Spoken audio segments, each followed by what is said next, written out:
M23 rebels say they've taken control of Goma in the eastern part of the Democratic Republic of Congo, and this follows an advance against the Congolese army. 9 South Africans are among the 13 soldiers killed in fierce fighting with the rebels. 2 of the South Africans were from the UN peacekeeping forces and 7 from the Southern African mission in the DRC. The Rwanda-backed M23 rebels have quickly gained ground this month in the east of the DRC. The rebels had earlier ordered defending government forces to disarm and surrender, saying that they were preparing to enter and take control. Now, following negotiations, the rebels had allowed army officers to leave Goma by boat for Bukavu. Political parties in South Africa have called for action in the DRC. Why we're there? Well, the motivation from the president's side is we need a stable Southern Africa. We are supporting SADC, but even the SADC countries with most interest in the conflict, Angola and Zambia, has not joined. They do not have troops there. It's only us and Malawi, and I think it's Zimbabwe at this stage. So we've got no business there. And the more people ask these questions, the more the rumor comes up. We are there in the mineral-rich eastern DRC to protect the mineral interests, the mining interests of some very prominent South Africans. Minister of Defense and Military Veterans, Angie Motshekga, must go because she's incompetent and she lied to the nation.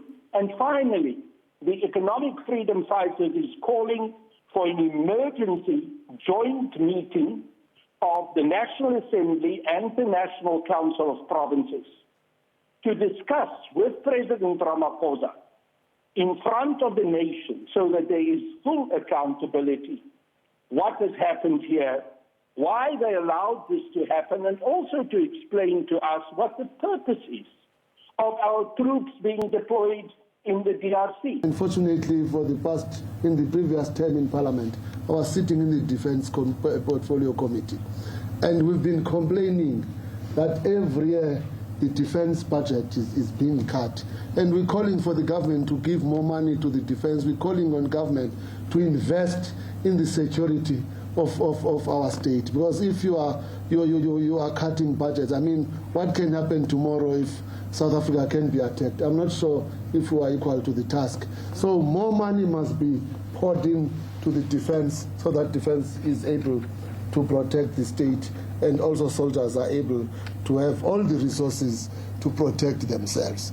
Despite President Tshisekedi winning the previous elections, he stole the elections before the recent one, because he had lost. He only had 17% of the vote, and Fayolle had got 63% of the vote.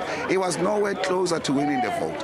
And SADC, as well as the AU, messed up. And when our soldiers are dying, prepping up illegitimate regimes, it's quite unfortunate. So it's a matter that should be reviewed going forward, because we need to be defending democracies, we need to be defending peoples, and not just participate in every other process of UN missions, like in this case, in that particular region. As the Portfolio Committee, would like to send our heartfelt condolences to the families of our soldiers, to the nation at large, and to all South Africans, including other soldiers who are working in the DRC as part of the team. It's regrettable that these ones have lost their lives, but you would know they were there as part of the United Nations Resolution 2098, which asked member states in the continent to contribute soldiers towards the peacekeeping mission in the DRC as part of our effort as a continent to bring stability and to bring peace and friendship within the Democratic Republic of Congo. You know that is also supported by the SADC head of states. It's also supported by the African Union. It's also supported by the United Nations Resolution 2098. So it's not that our soldiers are in the DRC out of their own volition. You'd know also, it's not only the 9 of South Africa that passed on, There's also 2 from Malawi, and there's also 1 from Tanzania, and we don't know in terms of injuries how many from each member state who are involved.